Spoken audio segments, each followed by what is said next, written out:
புதுவை விழா நேயர்களுக்கு என் அன்பான வணக்கம். நான் உங்கள் கல்லாவிசு, புதுச்சேரியிலிருந்து.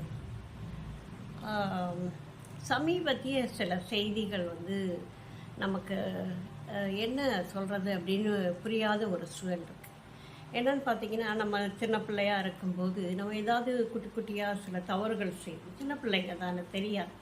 ஆனால் நம்ம அம்மா அப்பா, நம்ம தாத்தா பாட்டிலாம் என்ன சொல்லுவாங்கன்னா, இந்த மாதிரி நீ செய்யக்கூடாது, செஞ்சின்னா கடவுள் ஒன்றை கண்டுபிடிச்சிடுவார் அப்படின்னு சொல்லுவாங்க.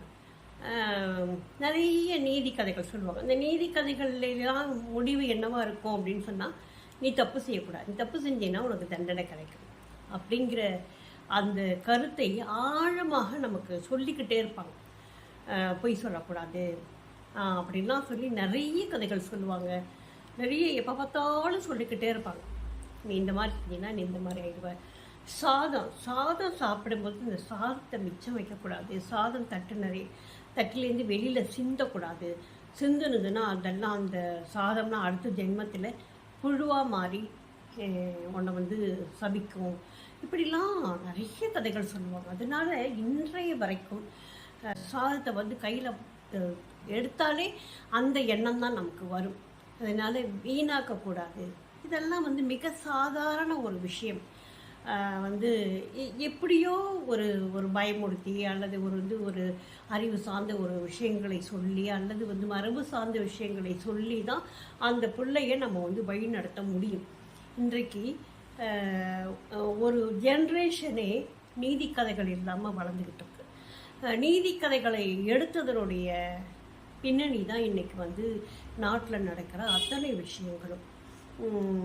ஒரு காலத்தில் பார்த்திங்கன்னா, அம்மா அப்பாவுக்கு அப்படி பயப்படுவாங்க. ஆசிரியர்கள் அப்படின்னு பார்த்துட்டு அப்படியே உடம்பெல்லாம் நடுங்கும். ஆனாலும் அந்த ஆசிரியர்கள் மேலே அளவு கடந்த அன்பு வைப்பாங்க. எவ்வளோ பெரிய மனிதனாக பின்னாடி ஆனால் பிறகும் கூட நம்முடைய ஆசிரியர் அப்படின்னு சொல்லிட்டு பார்த்துட்டாக்கா காலில் விழுந்து கும்பிட்றவங்களை நான் பார்த்துருக்கேன்.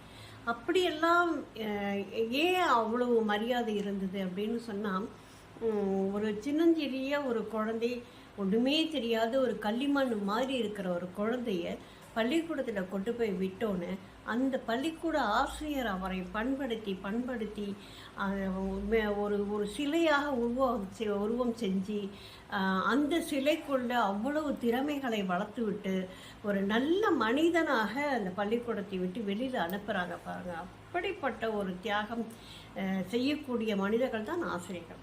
அப்படி நமக்கு நிறைய சிந்தனைகளை கொடுத்து நிறைய நல்ல வழிப்படுத்துகின்ற ஒரு இடம் எது அப்படின்னு கேட்டாக்கா பள்ளிக்கூடங்கள் தான்.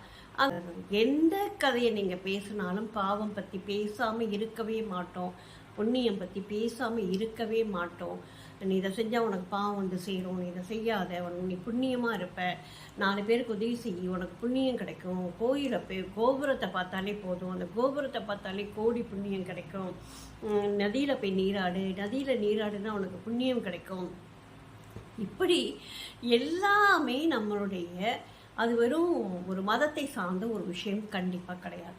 அது எல்லா மதத்தினருக்கும் மனித குலத்துக்கே தேவையான ஒரு விஷயம். நம்ம நல்லது செஞ்சால் நல்லது நடக்கும், எண்ணம் போல் தான் வாழ்வு அப்படிங்கிறது நமக்கு எல்லா நிலையிலும் எல்லா வழியிலும் எல்லா வகையிலும் இந்த பாவ புண்ணியங்கள் நம்ம கூடவே இருக்கக்கூடிய ஒரு மரபு சார்ந்த ஒரு விஷயம். இதை தவறு அப்படின்னு சொல்லி ஏன் சொல்கிறாங்க அப்படிங்கிறது புரியவே இல்லை.